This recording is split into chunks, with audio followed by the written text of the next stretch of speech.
여러분 우리가 산상수훈의 말씀을 또 보고 있는데 유대인들에게는요, 여러분 중요한 경건의 행위 세 가지를 중요하게 생각한답니다. 하나는 자선, 구제 행위입니다. 자선이고, 그 다음은 기도고, 그 다음은 금식입니다. 그래서 이 세 가지는 모든 유대인들이 철저하게 지켜야 할 규칙적인 생활이다라고 그렇게 합니다. 그래서 오늘 우리가 읽었던 6장 1절에서 4절에는 이 자선에 관한 말씀이고, 그리고 5절부터 8절까지 말씀 보면 기도에 관한 말씀이고, 또 16절에서 18절까지에는 뭡니까? 금식에 관한 그런 예수님의 언급이 이렇게 있습니다. 오늘은 우리가 이 자선에 관해서, 구제에 관해서 예수님은 어떤 생각을 가지고 우리에게 말씀을 하셨는지 한번 살펴보고자 합니다. 왜냐하면 예수님도 유대인의 자식이기 때문에 또 어려운 사람들을 도와주는 구제 행위를 어릴 때부터 배워왔고 또 실천해 왔던 그런 분이시기 때문에 오늘 예수님께서 우리에게 말씀해 주고 있습니다. 이 구약 성경 레위기에 보면은 레위기에 이런 말씀이 있습니다. 하나님께서 너희는 거룩하라. 이는 나 여호와 너희 하나님이 거룩함이니라. 거룩하라. 내가 거룩한 것처럼 너희도 거룩하라라고 하시고는 바로 이어서 뭐라고 하시냐면 곡식을 거둘 때에 밭 모퉁이까지 다 거두지 말고 떨어진 이삭도 줍지 말아라 라고 했습니다. 그리고 포도원의 열매를 다 따지 말고 포도원에 떨어진 열매도 줍지 말아라. 그래서 가난한 사람들과 거류민을 위하여 버려두라. 나는 너희 하나님 여호와이니라. 아멘. 여러분 요즘 밭에 가서 떨어졌다고 뭐 주우면 안 되잖아요, 그죠? 요즘 신고 당합니다. 옛날에는 어릴 때는 서리해도 된다고 다 서로 이해하고 그랬는데 요즘은 큰일 납니다. 뭐 나무 하나 값 갚아야 될 정도로 그렇게 되는데, 그런데 저는 이 말씀 보면 참 우리 하나님의 어떻게 이런 법을 세우셨을까 하는 생각이 들 정도로 참 세심한 가난한 사람들, 나그네, 이방인들, 또 심지어 공중에 나는 새들 위해서도 그 달려있는 과실을 다 따지 말라고 하시는 이 하나님의 이 배려에 참 그 마음에 다시 한번 놀라기도 하고 그렇습니다. 이러한 법이 구체적으로 우리가 잘 아는 룻기에도 이루어지는데, 룻이 고향을 떠나서 시어머니 나오미에 따라 베들레헴에 도착을 했죠. 낯선 땅입니다. 이방 땅입니다. 뭘 해야 될지 모르는 바로 그곳에서 살았지만 이 룻이 굶지 않을 수 있었습니다. 그것은 추수 때에 보아스라는 사람의 밭에서 떨어진 이삭을 부지런히 주우면 시어머니와 함께 충분히 먹을 수 있는 그 일용할 양식을 얻을 수 있었기 때문입니다. 어떻게 보면 그 밭의 주인 보아스가 바로 이 자선을 행한 거죠. 과부 이방인 나그네를 향하여서 자선을 베푼 것입니다. 이 보아스는 룻에 대한 또 이야기를 듣고는요, 일부러 일꾼들에게 단이 이미 주수에서 단을 묶어놓은 단에서 뽑아서 던져 놓으라고 얘기할 정도로 이 사람이 세심하게 배려하는 모습이 있습니다.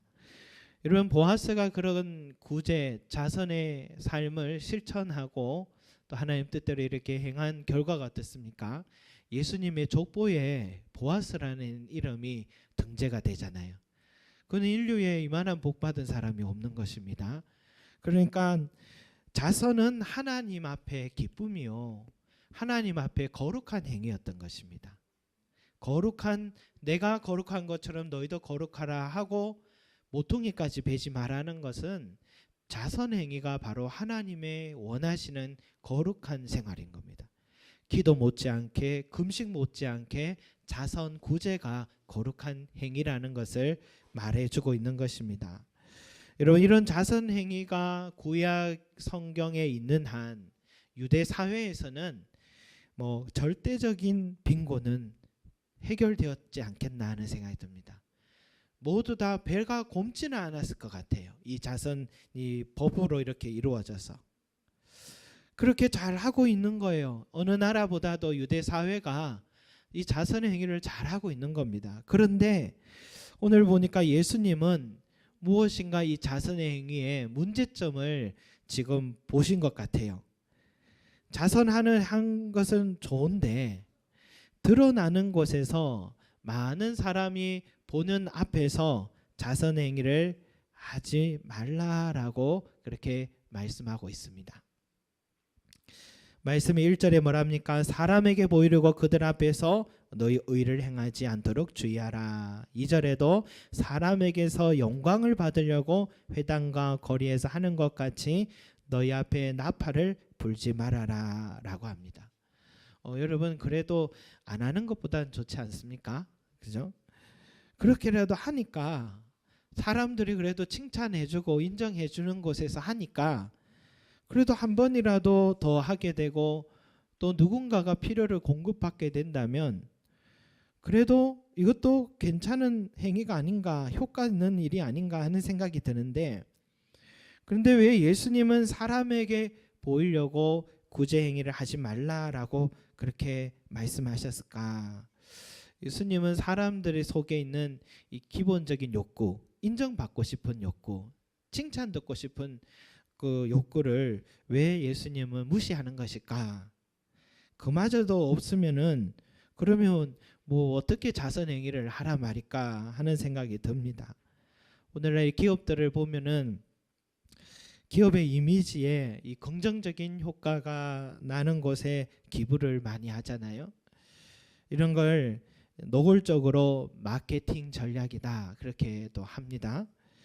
사람들이 스포츠를 좋아하면 스포츠 선수 중에 두각을 드러내는 사람에게 투자를 하고, 또 사회적으로 뉴스나 또 이슈가 된 그런 어려움이 있는 사람들이 있으면 그런 이목이 집중된 곳에서 기부를 할 때가 있습니다. 이런 노골적인 부분을 봐도 우리는 그걸 당연하게 여기고 그것도 잘하는 것이다라고 받아들이고 살아가고 있습니다. 여러분, 그런데 왜 사람에게 보이려고 하는 구제가 예수님 보시기에 문제가 되었는가? 그것은 이런 이유겠죠. 이슈가 사라진 곳에 이 카메라 스포트라이트가 꺼지는 순간에는 이 사람들의 이목도 사라지기 때문에 구제 행위도 사라질 가능성이 크기 때문이라 생각됩니다. 그래서 보면 정치인들이 그걸 사람의 마음을 잘 알잖아요. 그래서 언론을 통제하려고 하기도 하고 또 대기업들도 어떻게든 언론을 또 장악하려고 하는 그런 경향들이, 사람들은 보이지 않으면 잊어버리는 습성이 있기 때문에 그런 것 같습니다. 마찬가지로 여러분, 사람들에게 보이려고 구제 행위를 하는 것은 한 번 더 자선을 하도록 독려하는 데는 효과가 있지만, 일시적인 효과는 있지만 길게 보면 오히려 하나님의 이 말씀을 가로막는 행위가 될 수 있다라는 것을 말하는 겁니다. 다시 말해서 구제를 특별한 소수의 전유물로 또 전락시킬 수도 있다라는 것입니다. 성경에 이런 말씀이 있잖아요. 2렙돈을 드렸던 과부의 헌금 이야기와 같이 과거의 성전에는 헌금통에 성전세를 낼 때에 이 헌금통이 나팔관처럼 생겼답니다. 입은 큰데 내려갈수록 이렇게 나팔관처럼 생겼습니다. 그러니까 돈이 많은 부자는 돈을 많이 헌금하면 동전이 흐르는 소리로 인해서 사람들이 저 사람이 정말 하나님이 기뻐하는 사람이다 하고 칭찬을 해주고 그 자리에서 영광을 받게 된답니다. 그런데 돈이 없는 그 과부는 땡그랑 2렙돈을 드렸으니까 이 가난이 드러나기 때문에 사람들 앞에서 주눅이 드는 거죠. 이것은 이런 생각을 만들지 않겠습니까? 나 같은 사람이 무슨 자선을 베풀어? 자선은 마치 가진 자들만의 전유물로 전락시킬 수 있는 거죠. 이것은 예수님이 하나님의 뜻에 벗어나게 하는 바로 그러한 결과를 초래한다라는 것으로 안타깝게 생각한 것 같습니다. 또 하나 여러분, 보이는 곳 회당에서 사람 많은 곳에서 하는 것은 어떤 문제를 일으키느냐? 여러분, 성전을 장악하고 있는 종교 지도자들이 구제헌금조차도 중앙 집권화 시키게 되면 정말 구제를 받아야 될 사람들이 받지 못하는 일도 생길 수 있다는 거죠. 지금도 우리가 북한에 인도적인 지원을 하려고 해도 그것이 정치 지도자들의 군수 자금을 흘러간다는 의심이 생기니까 순수한 이 대민 지원도 못하는 것이 그 같은 이유라 생각합니다. 정말 구제를 받아야 할 사람들이 제외되는 현상도 있더라는 것이죠. 예수님 시절에는 사두개인들이 정치와 종교, 군사 모든 분야를 장악하고 있었습니다. 그래서 부정부패가 아주 심했습니다.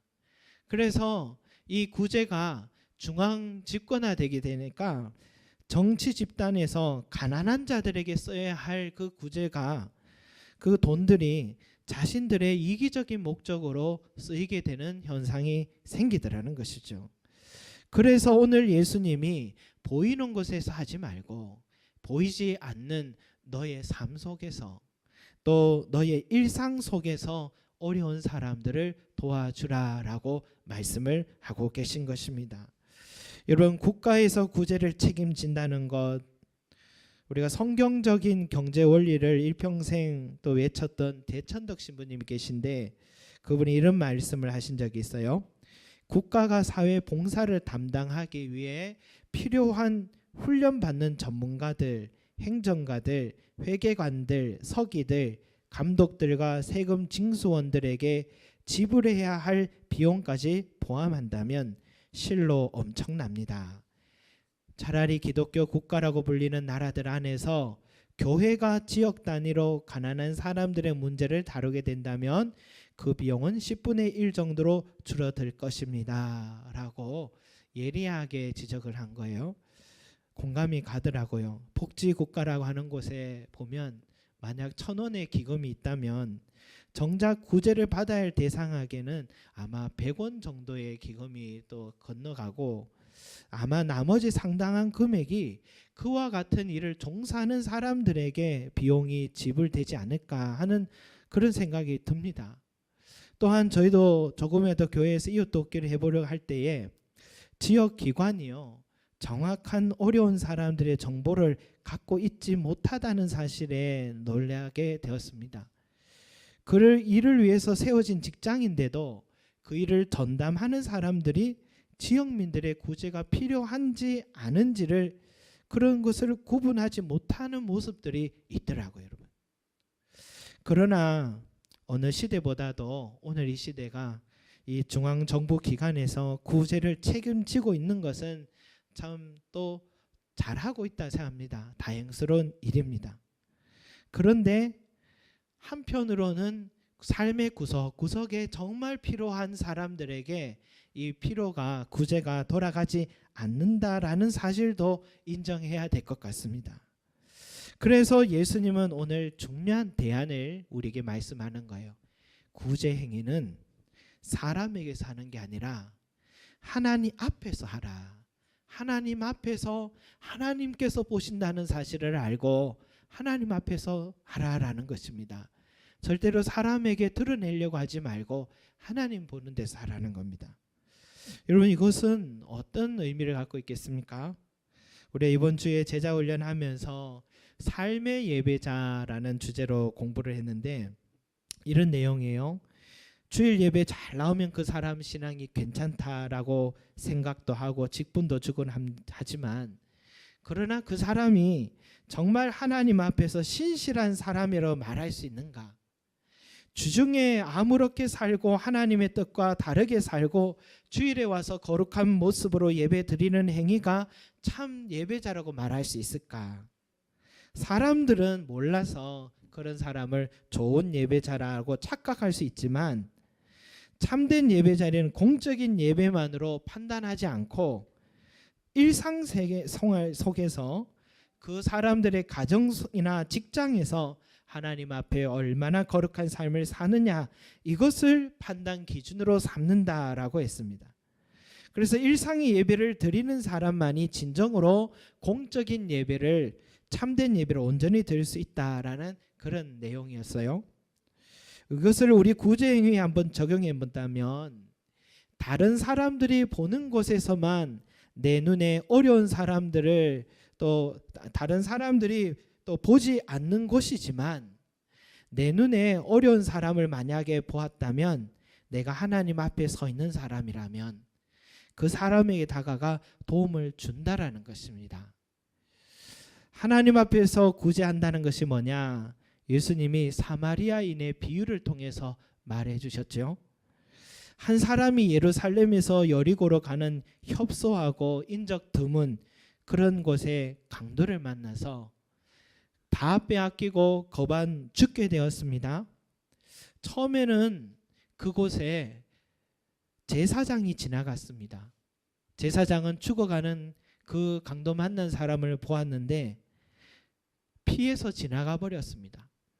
또 다음 레위인이 지나갔는데 그 사람도 그 강도 만난 죽어가는 사람을 보고서 피해서 지나가 버렸습니다.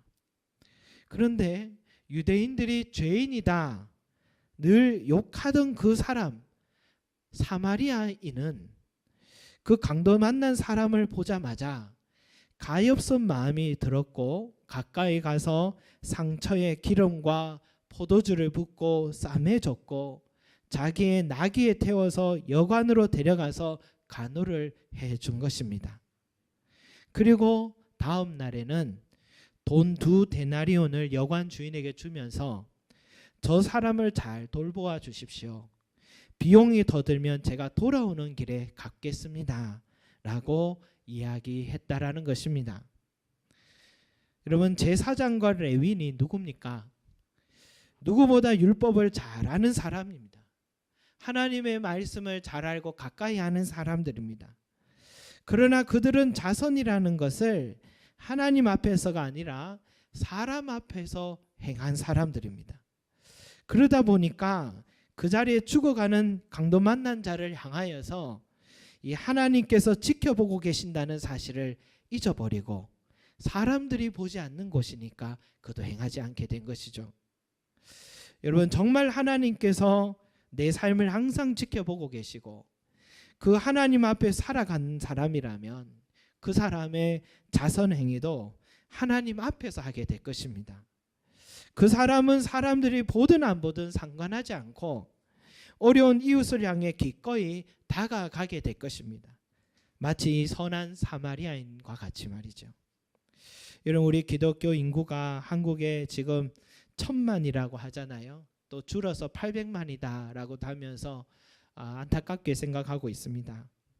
또 한국 교회가, 저희 교단만 해도 교회가 1만 교회라고 합니다.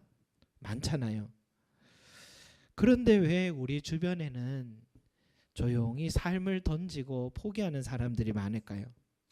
고독사로 죽어가는 사람도 많고 또 우울증으로 홀로 집안에 있다가 아무도 손매는 사람들이 없어서 충동적으로 던지는 사람들 얼마나 많은지 모릅니다. 여러분, 만약 우리가 하나님 앞에서 구제 행위를 하는 삶을 실천했다면 여러분, 그리스도인 이 1000만 명, 아니 800만 명도 다 선한 사마리아인이 된다면 하나님의 나라가 이 땅에 벌써 실현되었으리라 생각됩니다. 여러분, 문제는 이 1천만 명이 제사장처럼 레위인처럼 살아가고 있다는 이 사실이 문제인 것이죠. 하나님의 시선은 아랑곳하지 않고 사람의 눈을 의식하는 그런 그리스도인들이 된 것이 문제였던 것입니다. 여러분, 기독교 인구가 앞으로 더 줄 것 같다라는 말을 많이 하잖아요. 그러나 진짜 슬픈 일은 그게 아닌 것 같아요. 하나님 앞에서 참된 예배자 1000만 명이 아니라 100만 명이 없는 게 그게 문제고, 선한 사마리안과 같이 참된 자선을 할 줄 아는 100만 명이 없어서 우리는 슬퍼해야 된다 생각됩니다. 여러분, 그러면 우리는 질문을 던질 수 있죠. 누가 내 이웃입니까? 도대체 우리는 누구를 향해서 우리는 이 자선을 베풀어야 됩니까? 라고 물을 수 있습니다. 어떤 사람들이 우린 구제 행위를 해야 됩니까? 그 선을 좀 듣고 싶습니다 하고 묻습니다. 그런데 오늘 이 비유를 또 전했던 예수님께 똑같은 질문을 누군가 던졌습니다. 그때 예수님이 이렇게 말씀하십니다. 내 생각에는 이 세 사람 중에 누가 강도 만난 자의 이웃이 되겠느냐라고 했습니다. 여러분, 질문한 사람은 기준이 나였습니다. 누가 내 이웃입니까? 라고 질문했는데 예수님의 대답은 너로 바뀌어버렸습니다. 누가 그 어려운 강도 만난 자의 이웃이 되겠느냐라고 질문이 바뀌었습니다. 누가 내 이웃입니까? 해서 누가 그 어려운 사람의 이웃이 누구냐라고 예수님은 바꿨다라는 것. 어느 교회사 교수가 이 대답에 대해서 이렇게 해석합니다. 예수님은 상식적으로 우리 원수일 수도 있는 사람들을 비롯해 우리가 만나는 모든 어려운 사람이 우리 이웃이라고 말씀하셨다라고 했습니다. 누가 내 이웃이냐? 우리가 만나는 내 가까이에 있는 바로 그 사람 모두가 이웃이라는 것입니다. 그리고 여러분, 선한 사마리아인의 비유를 하시게 된 이유가 뭔지 아십니까? 한 율법사가 어떻게 하면 우리가 영생을 얻을 수 있습니까? 라는 질문에서 이 선한 사마리아인의 비유를 말씀하셨습니다. 여러분, 우리는 어쩌면 내 이웃에게 자선을 베푸는 것이 구원받은 자로서의 마땅한 임무라는 것을 우리는 배우지 못했기 때문에 지금까지 소홀하게 생각한지도 모르겠습니다. 해도 되고 안 해도 되는 것이 아니라 우리가 영생을 얻은 자는 마땅히 구제의 삶을 살아야 한다라는 예수님의 주장이십니다. 말씀이신 것입니다, 여러분. 사랑하는 성도 여러분, 구제는 앞으로 우리 교회가 추구해야 될 방향성이 아닙니다. 구제는 우리 교회의 임무입니다. 구제는 하면 좋고 안 해도 내가 내 신앙에 지장이 없다고 내 개인의 그 삶 속에서 일상 속에서 누가 또 알아주지도 않는데 하면서 그렇게 생각할 게 아닙니다. 구제는 그리스도인의 마땅한 임무입니다. 많은 사람은 많이 하면 되고 적은 사람은 적은 대로 하면 되는 것입니다. 그러나 사람이 보든 보지 않든 하나님 앞에서 우리가 해야 되는 것입니다. 사람들이 모르면 모를수록 우리를 향한 하나님의 은혜는 더욱 큽니다. 사람의 칭찬을 한번 받아보면요, 늘 목마릅니다. 받아도 목마른 게 사람의 칭찬이고 영광입니다. 그러나 우리 하나님께서 주시는 칭찬은 목마르지 않습니다. 충만한 칭찬입니다. 여러분, 옳은 선택을 하시는 저와 여러분 되시기 바랍니다. 주님의 뜻을 잘 순종하셔서 사람의 칭찬이 아니라 하나님의 은혜를 입으시기 바랍니다.